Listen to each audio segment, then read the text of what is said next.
Are there any Democratic senators that you think are for open border and mass amnesty for illegal undocumented Well, people? I would point out that Democratic think tanks and rhetorics have talked about... I'm asking about senators. Any Democratic senators you would level that charge against? I think there are Democrat senators who have supported open borders. Stefanik tweeted, Democrats desperately want wide open borders and mass amnesty for illegals, allowing them to vote. I stand strongly for border security, and that was what the tweet you referenced was related to, and I would... If there is ever a nominee by any president who refuses to come meet with you when you're on the committee of jurisdiction overseeing that nominee, I will publicly raise hell on your behalf.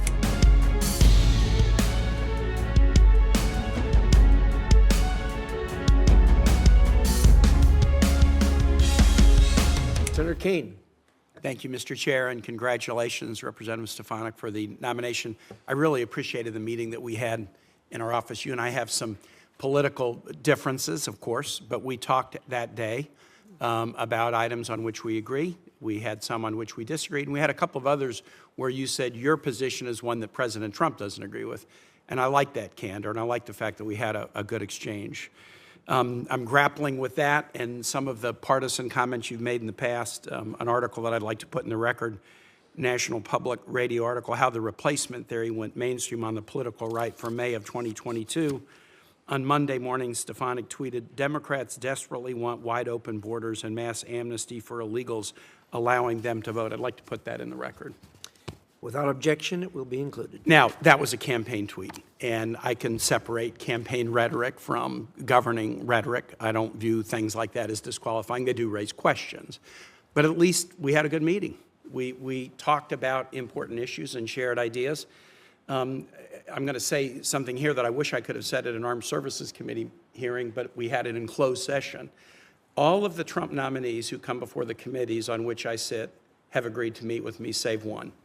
The Secretary of Defense nominee, Pete Hegseth. He's written that he thinks Democrats are evil. He's written that he thinks Democrats are the adversary. And he refused to meet with any Democrat on the Armed Services Committee, save the chairman. Save the chairman.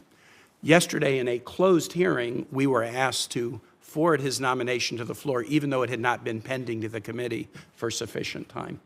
My colleagues asked, hey, why would we give a waiver to someone who wouldn't even agree to meet with us? That nominee would disrespect Democrats, okay, that's fine. But I didn't think my committee colleagues on the Armed Services Committee would have disrespected us.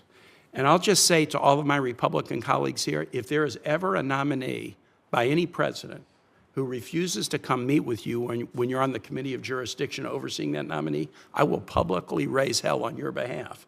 Nominees should meet with the committees, just as Representative Stefanik did. And Representative Stefanik, while I have a question about some of the campaign rhetoric, I'm not going to ask you about it because that's in the past. I do appreciate the fact that you were courteous, informed, civil, and candid in the meeting with me.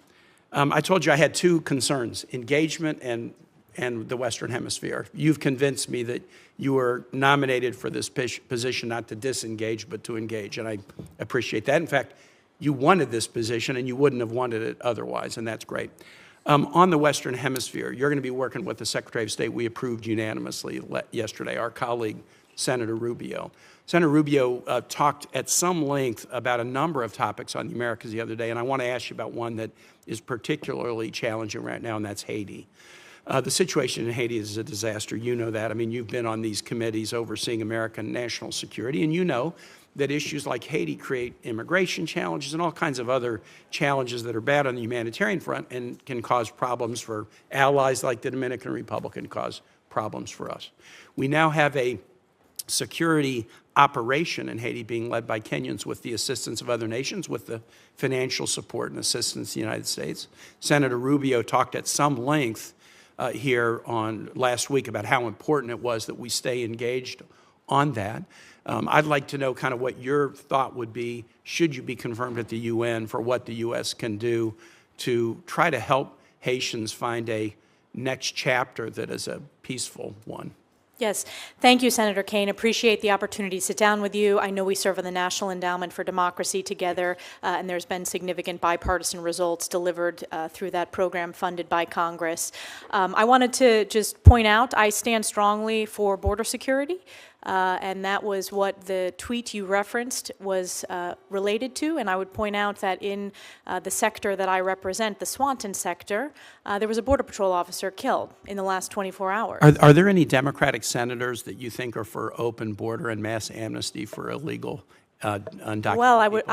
I would point out that Democratic think tanks and rhetorics have talked about... I'm asking about senators. Any Democratic senators you would level that charge against? I think there are Democrat senators who have supported open borders. What I was doing is clarifying when you pointed out a headline from an article. Not a headline, a quote of yours. What which was related to border security, and we just had an overwhelming popular vote for President Trump, where border security was top of the mind. Well, I think it's important to note, I do stand by my rhetoric standing up for strong borders, and the American people overwhelmingly support that. Related to your question related to Haiti. My time is over, so let me just conclude and say this. When I've been on this committee and in the Senate, I was part of a bipartisan deal that put $46 billion of border security on the table that the House Republican majority killed, and another deal that put $25 billion of border security on the table in 2018 that President Trump killed.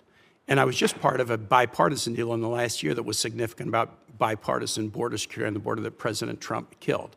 The notion that Democratic senators are for open borders and allowing illegal aliens to vote is a fantasy.